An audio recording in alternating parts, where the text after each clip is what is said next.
Good morning, students. Today we will study Unit 3 of Healthcare, जिसका session first है Introduction to Biomedical Waste Management. First is what is biomedical waste.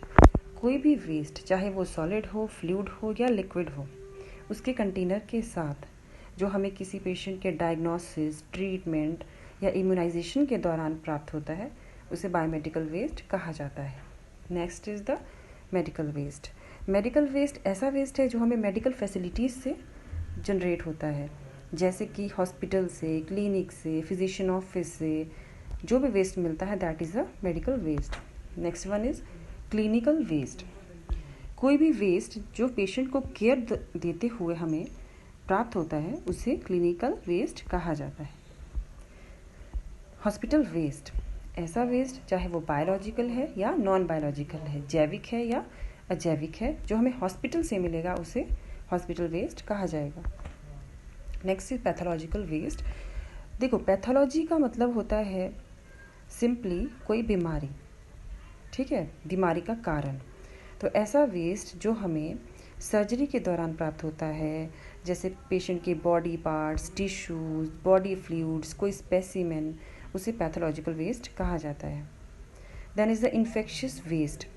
ऐसा waste जो किसी को संक्रमित कर सके, चाहे वो वायरल हो, बैक्टीरियल हो, इस वेस्ट को इन्फेक्शियस वेस्ट कहा जाता है. हैजार्डस वेस्ट मतलब खतरनाक, जो किसी की लाइफ के लिए खतरनाक हो, उसे हैजार्डस वेस्ट कहा जाता है. Then is radioactive waste. ऐसा वेस्ट चाहे वो सॉलिड हो, लिक्विड हो या गैसेस फॉर्म में हो, जो हमें किसी के एक्सरे, अल्ट्रासाउंड, सीटी स्कैन, ये सब प्रोसीजर्स करते हुए प्राप्त होता है. Next is the pressurised waste.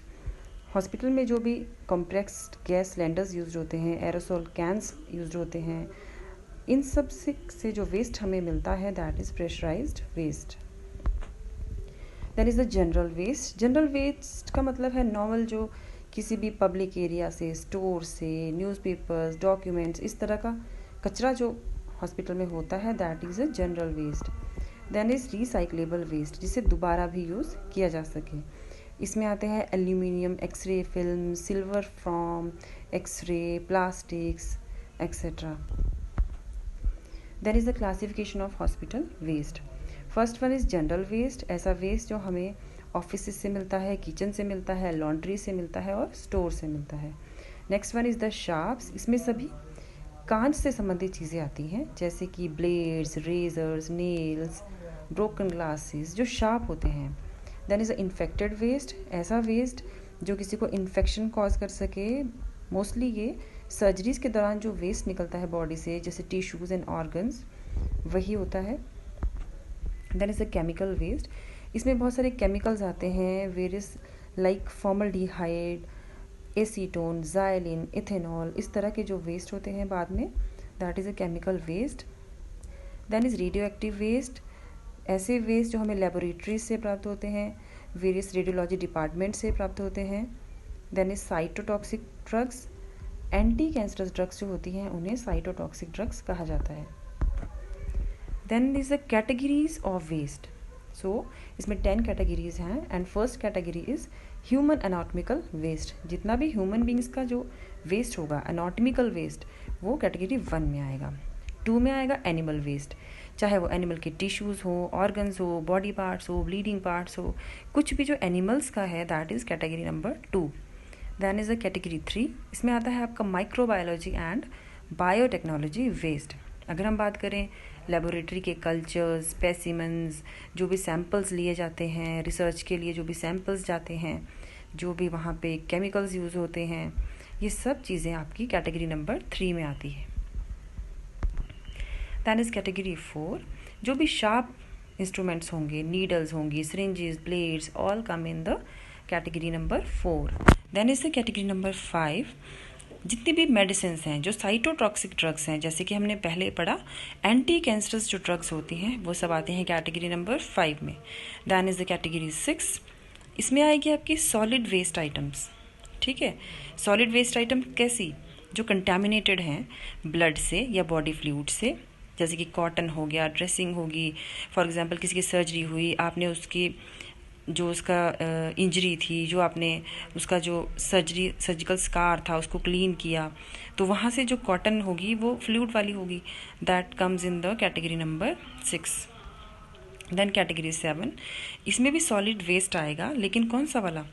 Generated from disposable items such as tubings, catheters etcetera. Then is the category number 8, ऐसा वेस्ट जो लेबोरेटरी से हमें मिलता है, क्लीनिंग हाउस से हमें मिलता है, that is category number 8. Then is the category number 9, incineration ash, जो ये वेस्ट होता है जब इसे जलाया जाता है तो जो ऐश, जो राख बच जाती है, वो किस में जाती है? कैटेगरी नंबर 9 में. That is the category number 10, जितने भी केमिकल्स होंगे, डिसइंफेक्टेंट्स होंगे, इंसेक्टिसाइड्स होंगे, वो सब आपके आएंगे कैटेगरी नंबर 10 में. Then is the nosocomial infections. Nosocomial infections को हम हॉस्पिटल एक्वायर्ड इन्फेक्शंस भी कहते हैं, और ये ऐसे इन्फेक्शंस हैं जब पेशेंट हॉस्पिटल में एडमिट होता है तो तब उसे वो इन्फेक्शन नहीं था, लेकिन हॉस्पिटल में एडमिट होने के 72 घंटे के बाद उसे कोई नया इन्फेक्शन अगर हो जाता है, जो उसे हॉस्पिटल में आने के बाद हुआ, उस बीमारी के लिए वो हॉस्पिटल में एडमिट नहीं हुआ, वो किसी और बीमारी के लिए हुआ था, लेकिन जब वो हॉस्पिटल में एडमिट हुआ उसके 72 घंटे के बाद उसे कोई और इन्फेक्शियस डिजीज़ हो गया, and that is a nosocomial infection. अब इसके सोर्सेज क्या हैं? पेशेंट्स ओन फ्लोरा, पेशेंट के अपनी संक्रमित चीज़ें जो होती है उससे भी उसे हो सकता है, या किसी और पेशेंट से, लाइक उसका जो सैंपल होंगे, उसके जो स्पेसिमेंस होंगे, वो उस पेशेंट के कांटेक्ट में आया हो, वो दूसरा पेशेंट ने कोई स्नीजिंग की, कफिंग की, और दूसरा पेशेंट भी वहीं पे बैठा था, उसने उसी एयर को इनहेल किया, उसके अंदर भी वही इन्फेक्शन चले गया. देन फॉर्माइट्स, अगर किसी पेशेंट दूसरे पेशेंट का उसने सामान टच किया, लाइक कोई ऑब्जेक्ट्स, कोई टावल्स, कोई उसकी plates. Then is the environmental sources, कि जिस एनवायरनमेंट में वो बैठा है, अगर वो एनवायरनमेंट ही गंदा है, वहाँ पे इन्फेक्शन है, तो ऑब्वियसली पेशेंट को भी इन्फेक्शन होगा. Then by the patients, attendants, visitors. Then is the route, ये नोजोकॉमिल इन्फेक्शन हमारे अंदर आता कैसे है? First one is the aerial route. Aerial route मतलब थ्रू एयर. कोई पेशेंट बैठा है, उसने कफिंग की, उसके जो बैक्टीरिया थे बाहर निकले, वो एयर में ट्रेवल करते हुए दूसरे पेशेंट के अंदर चले गए. Then is the direct contact. Touch हम जब किसी को करते हैं, लाइक अगर किसी पेशेंट के कट लगा हुआ है, ठीक है, कोई स्किन पे एब्रेशन हुआ है, और आपने भी उस पेशेंट को टच किया, आपकी स्किन में भी क्या था? कट था, तो आपके उस कट के थ्रू वो बैक्टीरियाज जो होते हैं आपके अंदर भी जा सकते हैं. This is direct contact. और इसमें दूसरे भी आते हैं, sexual contact. Then is the faeco oral. Faeco oral मतलब फीसिस के थ्रू, वाटर के थ्रू, फूड के थ्रू जो इन्फेक्शन होता है. Then is the parenteral route. किसी को इन्फेक्शन जो होता है वो किसके थ्रू होगा? इंजेक्शंस के थ्रू या इन्फ्यूजन्स के थ्रू. जैसे किसी पेशेंट को एड्स था, आपने उसको पहले इंजेक्शन लगाया, या फिर नेक्स्ट एग्जांपल है, किसी को हेपेटाइटिस है, आपने उस पेशेंट को इंजेक्शन लगाया और उसी की सिरिंज किसी गलती से आपके हाथ में पिंच हो गई, तो आपको भी वो इन्फेक्शन हो सकता है. Then is the through equipments and materials. Thanks students.